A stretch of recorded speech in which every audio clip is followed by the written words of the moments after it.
been very active with. And it's really important from my perspective that whether it's a patriarch or matriarch in a relatively small family unit, or perhaps more complicated in a larger family, there needs to be clarity on how decisions are made. Effectively, that's governance.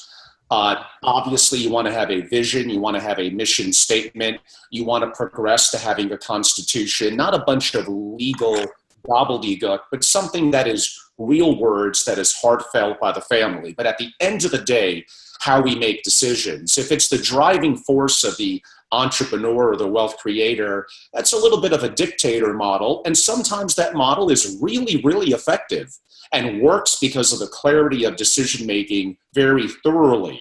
However, if there's heirs within the family that grow up seeing the dictator model, then when that dictator kind of moves on and there's multiple heirs kind of helping with the direction and so-called decision-making in the family, they know no other model because all they saw was there's one person who's quote unquote telling us what to do.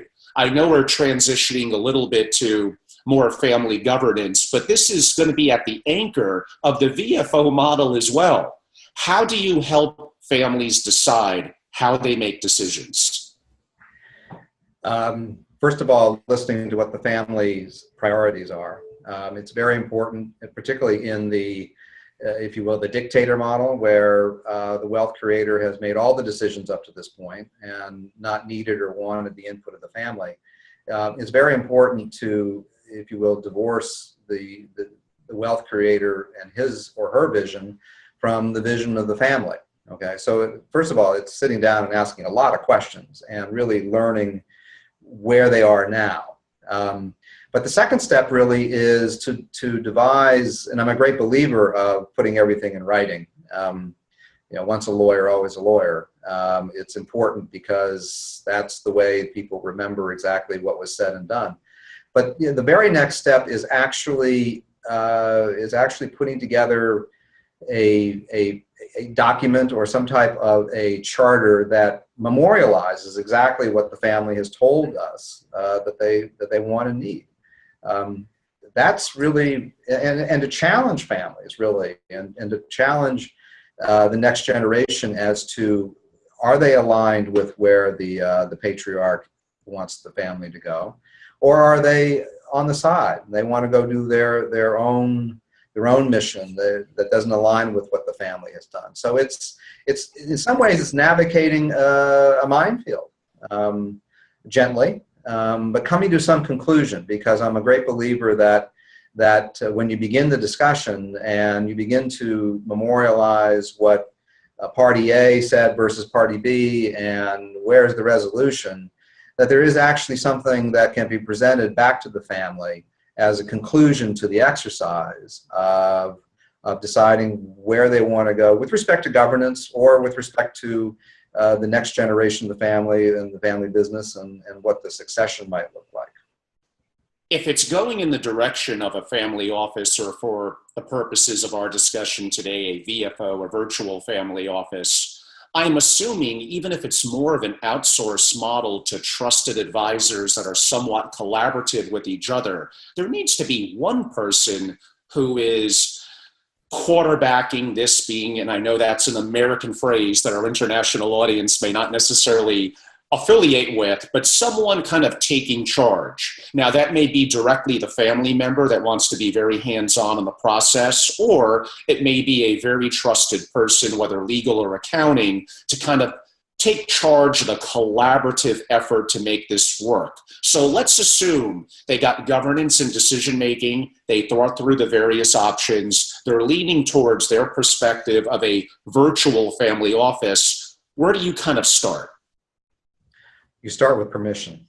You start with permission of those members of the family that are going to be involved in the process. And by permission, I mean the opportunity to be of service to the family. Because myself as an advisor or other parties that lawyers, accountants, others that advise families, it is a trusted relationship. And I know these terms get bandied about a lot, but another term that I want to throw in as well is that of loyalty. that when one is sitting down on the same side of the table as the family to map out where they are and where they want to go and who the parties are going to be, the starting point is to develop that relationship. And it's a matter of chemistry. It's not a matter of simply being, in the best case scenario, just being the lawyer or the accountant or the ad hoc advisor. It's a matter of getting under the hood with the family.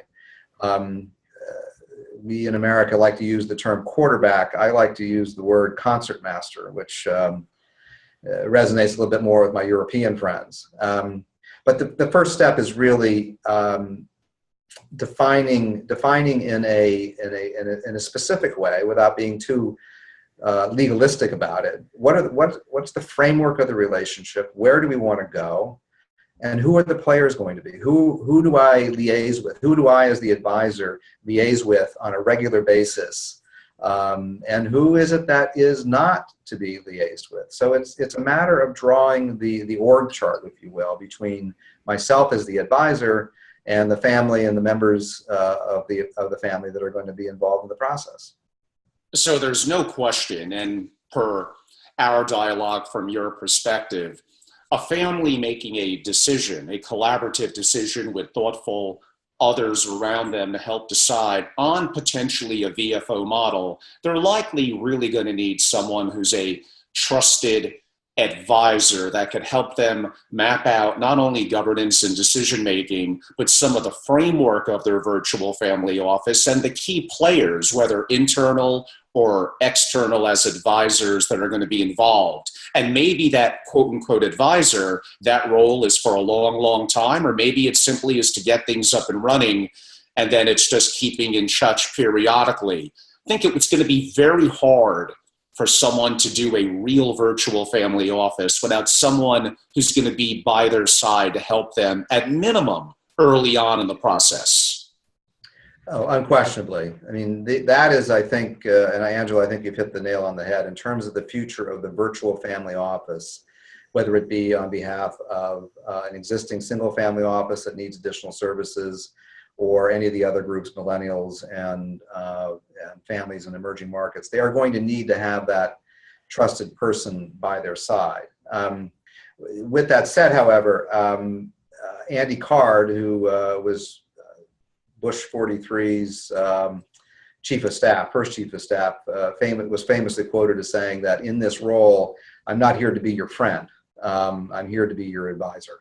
And that's, I think, also a very important line that needs to be drawn between the family and the virtual family office, or the party that's running the VFO for the family, is that I'm not here to be your friend. I'm here to be your advisor, and sometimes to give you my advice with the bark off, in a nice way, but to tell you very objectively and from the standpoint of trust and loyalty exactly where I believe that things need to go. And I think it's also important for families in a virtual family office experience environment, that they also look to get second opinions, okay? Because it's also important, all these issues, whether it be on wealth preservation, tax efficiency, governance, operations, succession, whatever is on the agenda for the family, it's going to be very important that they get different points of view, okay?